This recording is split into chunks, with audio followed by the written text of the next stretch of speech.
demonstrators at a presentation by the United States delegation to the United Nations Climate Change Conference in Bonn, Germany, on Monday. Philipp, GuellandEuropean Pressphoto agency, Bonn, Germany. The Trump administration made its debut at a United Nations conference on climate change on Monday by giving the throated defense of fossil fuels and nuclear energy as answers to driving down global greenhouse gas emissions. The forum, the only official appearance by the United States delegation during the annual 12-week climate gathering of nearly 200 nations, illustrated how sharply the administration's views are at odds with those of many key participants in the climate negotiations. George D. Banks, special advisor to President Trump on international energy issues, led a panel with top American energy executives. Without question, fossil fuels will continue to be used, and we would argue that it's in the global interest to make sure when fossil fuels are used that they be as clean and efficient as possible, Mr. Banks said. This panel is controversial only if we chose to bury our heads in the sand, but even before the Trump team could make its case, the panel was disrupted for more than 10 minutes by scores of chanting and singing demonstrators. The protesters then walked out, leaving the room half empty. Throughout the remainder of the presentation, ANTS members shouted down and mocked White House officials who attempted to explain away President Trump's stated view that global warming is a hoax. It was a rude reception for the Trump administration at the first major UN climate conference since President Trump took office and declared that the United States would withdraw from the Paris Climate Accord signed by more than 195 nations in 2015. Mr. Trump has filled top environmental posts with officials who have expressed doubt about established climate science, including studies published by numerous federal agencies. President Trump, who ran on a pledge to revive the American coal industry and whose cabinet includes a number of prominent oil and gas enthusiasts, sent his team here with a clear message that extracting and using significant amounts of oil, gas and coal would be a priority of the administration. The American presentation came the same day that a new study showed that emissions were rising worldwide after 3 years on a plateau. Researchers said the emissions growth was driven largely by increased burning of coal in China and India. The question is not if we will continue to use coal, but how, said Holly Krutker, Vice President of Coal Generation and Emissions Technologies at Peabody Energy. Michael R. Bloomberg, the former New York mayor who has spent tens of millions of dollars on a campaign to shut down coal plants, said, promoting coal at a climate summit is like promoting tobacco at a cancer summit. Mr. Bloomberg, who is attending part of the Bonn conference this week, donated $50 million to environmental groups to help countries shift away from coal, starting in Europe. George D. Banks, special advisor to President Trump on international energy issues, defended the role of fossil fuels in energy policy.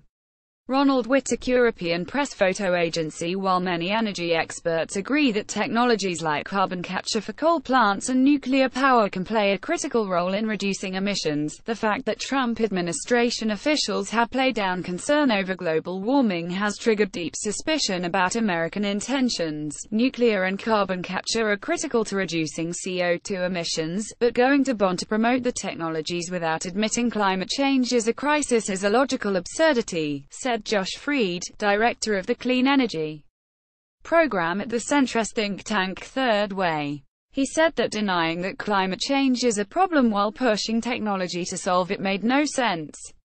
Why would anyone trust to work with you, he said. Several American lawmakers who flew to Germany for the climate change talks denounced the coal discussion.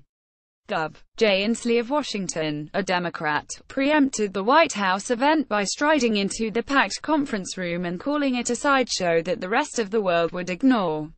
It's a total distraction, said Andrew Steer, president of the World Resources Institute, an environmental think tank based in Washington. Still, Mr. Steer acknowledged, countries throughout Asia and Africa are continuing to build coal plants in their quest to provide energy access for millions living without electricity. This is not wickedness on the part of these countries that want to get cheaper energy, he said.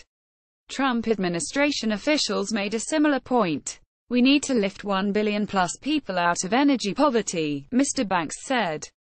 He argued that while renewable energy has a bright future, only fossil fuels at the moment can deliver enough energy to allow people to rise out of poverty.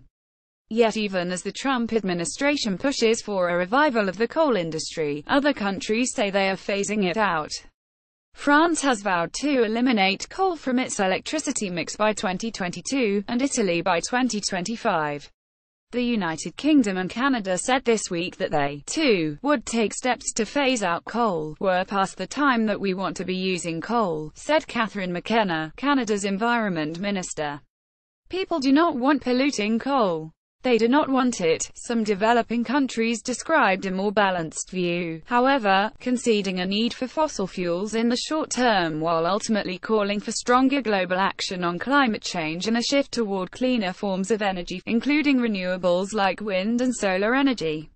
Officials from Bangladesh, which still gets most of its electricity from natural gas and has plans to build 25 new coal-fired plants by 2022, said they would welcome the use of technology to improve the efficiency of their coal plants as a stepping stone toward renewable energy. "Keep in mind that this is a developing country that has a huge need for electricity," said Mohammed Azizul Haq, a deputy secretary in Bangladesh's Environment Ministry.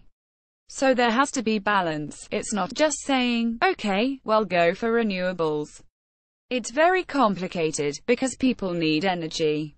Pakistan, for its part, has begun importing more liquefied natural gas in order to reduce its reliance on burning coal and oil for electricity, said Tariq Banuri, executive director of Pakistan's Global Change Impact Study Center.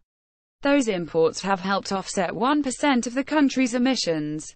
Mr. Banuri said that Pakistan's emissions were likely to grow in the coming decades as it lifts itself out of poverty, though the country is also making a big push on renewable energy and could do more if wealthier nations provided more aid to help drive down the cost of wind and solar even further.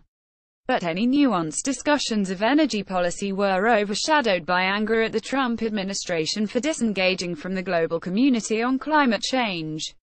During a question-and-answer session, ANTS members pressed American officials to clarify the White House's stance on climate change. "Climate mitigation is an important goal of the United States," Mr. Banks said, "but I don't think it's any surprise that economic security and energy security are higher priorities."